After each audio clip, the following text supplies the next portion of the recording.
It's Christmas morning. A family gathers for a photo, everyone smiling, frozen in time. But what no one knows is that one of those smiling faces is already planning something unthinkable. That photo won't become a memory. It will become evidence. 79 years later, on another Christmas day, a man shows up at his in-laws' house dressed as Santa Claus. But this Santa isn't bringing gifts.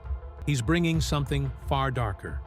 In 1945, after a mysterious fire, a family of 11 suddenly becomes a family of 6, with no bodies, no answers, and no logical explanation. In a quiet town in Texas, a convicted criminal pulls off one of the most infamous heists in history, right under everyone's nose. And on Christmas Day 2010, a sister kills her own brother because she truly believes he is a witch. These are not horror movies. These are not urban legends. These are real stories, stranger than fiction, darker than imagination. Today, we are counting down 5 mysterious and terrifying real events that happened on Christmas Day. While some families were singing "Deck the Halls," others were living the worst day of their life. These aren't ghost stories. They are not legends. These are real documented stories. And honestly, some of them still make no sense. So let's get into it. Starting at 5, we have a really spooky story that's almost hard to believe. Number 5. The Lawson Family Murder, 1929. Remember that family Christmas portrait? A few days after taking that photo, Charlie Lawson, the father, decided to murder his wife and 6 of his 7 children. Just like that. No reason, no notes, nothing. All on Christmas Day. Days before Christmas, Lawson took his wife, Franny, and their 7 children, Arthur, Marie, Carrie, Maybelle, James, Raymond, and Mary Lou, into town for Christmas shopping and to have their photos taken. And that's where it gets weird. Charlie Lawson, an ordinary tobacco farmer, suddenly decided to spend money on an expensive family portrait. Out of nowhere. For no reason. People still speculate why. Could it be guilt? Or one final goodbye? On the Christmas afternoon the tragedy struck, Lawson started his murder spree with his daughters, Carrie and Maybelle. The girls were setting out to see their uncle and auntie when their own father laid ambush on them. He waited for them by the tobacco barn until they were in range, and not only did he shoot them, he bludgeoned them to make sure that they were dead.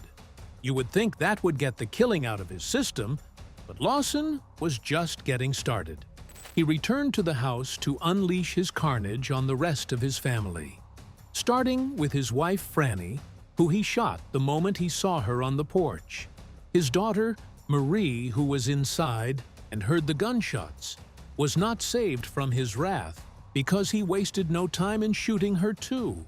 He went in search of his 2 young sons and shot them. Then, lastly, he killed the baby by bludgeoning her to death. Now, the million-dollar question. What happened to Lawson after his killing spree?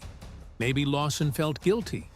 Or maybe that was his plan all along because, after killing his entire family, except his 19-year-old son, who he sent on an errand ahead of the murders, Lawson went into nearby woods, and after several hours, he shot himself. Till this very day, the Lawson family murder is still a mystery, because no one truly knows why he did it. Some say he snapped. Some say he was hiding a dark secret involving his older daughter. But the truth, it died with him. Now, if you think this is scary, just wait till you hear about this 4th story. Number 4. The Covina Christmas Eve Massacre, 2008. For number 4, we travel to California, Christmas Eve, 2008. A man shows up to a family party dressed up as Santa. Cute, right? Santa is here. Well, it wasn't cute, because that wasn't Santa. It was Bruce Pardo, and he wasn't there to hand out gifts. This Santa imitator came with 3 handguns and a homemade flamethrower, and before everyone knew what was happening, the entire house was up in flames. People were running for their lives, and 9 family members died trying to escape. Now you are probably wondering, why did he kill these people? How did he even get into the house? Now this is where it gets crazy. Pardo was a disgruntled ex-husband who wanted to visit his in-laws and give them a piece of his mind.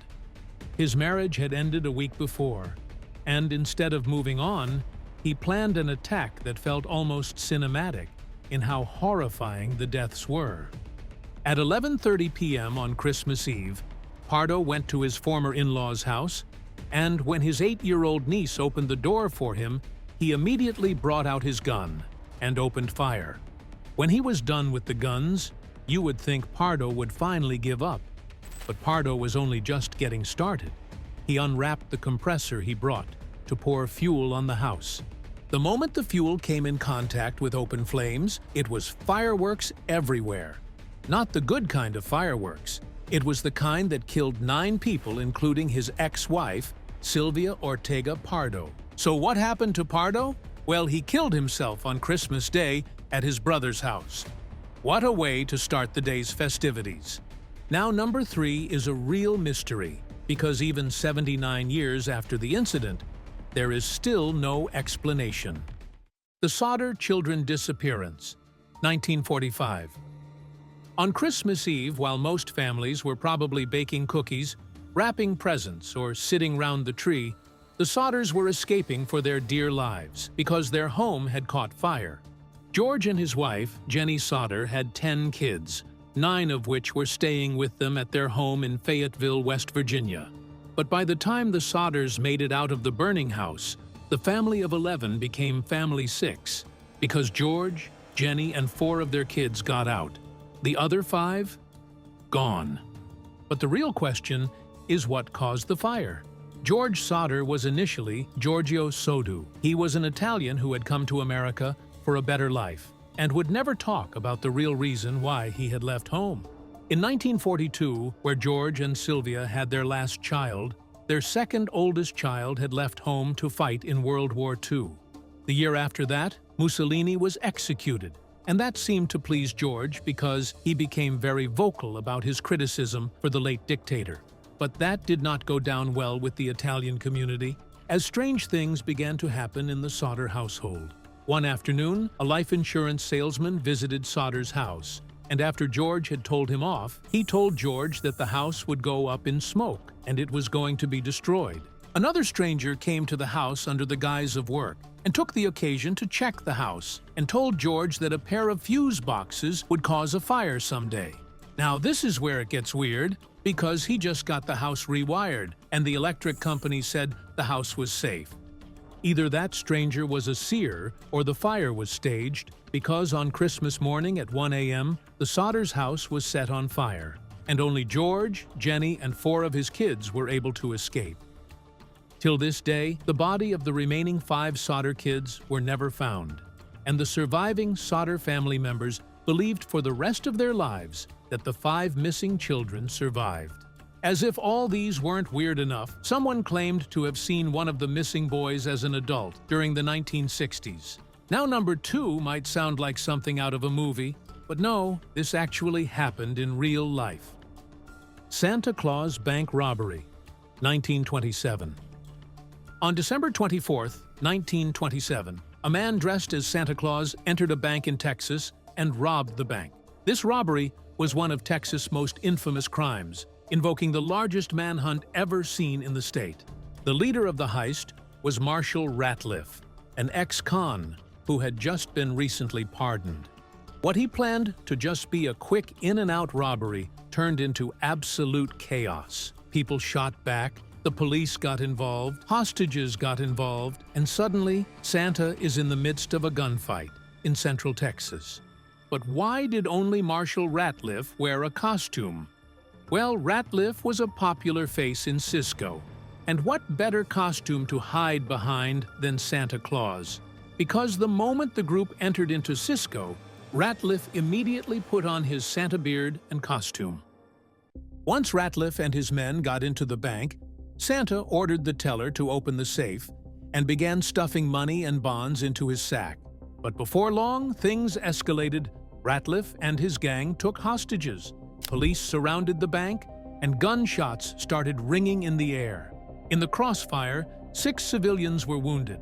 The chief of police and his deputy died, and one of the robbers, Louis Davis, died. Now, to the crazy part, Ratliff and his gang had stolen $12,400 in cash and $150,000 in non-negotiable securities. This would have been the largest Texas heist to date had they not accidentally left the money at the back of their getaway vehicle. Crazy, right? All that fuss, all those deaths, only to realize that the robbers didn't even take the money. On December 30th, 1927, Ratliff and his only remaining companion were captured by the police and were both sentenced to death by the electric chair. In the end, Santa did come to Cisco, only that he didn't come with toys, he came with guns and death. Number 1 might just be the most disturbing stories you have ever heard. The murder of Christy Bamu. Finally, this is the darkest story on the list. Honestly, this story might just have been one of the spookiest cases to ever happen during Christmas. In 2010, 15-year-old Christy Bamu and his siblings decided to spend Christmas with their elder sister in East London, and what was supposed to be a wholesome family holiday turned into something dark. Instead of spending the holiday happily with his sister, Christy Bamu was being tortured for days because his sister Magali Bamu and Eric Bikubi believed he was a witch, which is still a very strong belief in some communities. Magali's boyfriend Bikubi accused Christy and his siblings of bringing Kindoki, witchcraft, into his home. His siblings confessed to being witches, but Christy could not escape the wrath of Bikubi. Christy was starved, punished, kept awake, and was beaten with anything that could be passed as a weapon. But the worst was still to come. On Christmas Day, Magali and her boyfriend forced Christy into a bathtub filled with ice-cold water, and Christy drowned after suffering over 100 injuries. The couple were sentenced to life in prison, but the case still sends chills down people's spine. Because it wasn't a stranger, it wasn't a random act, it was family. Christmas is supposed to be warm, magical, and filled with love, but these stories remind us that even on the happiest day of the year, darkness can still find its way in. But I want to know, which story left you thinking the most? And if you want more countdown videos, don't forget to like and subscribe.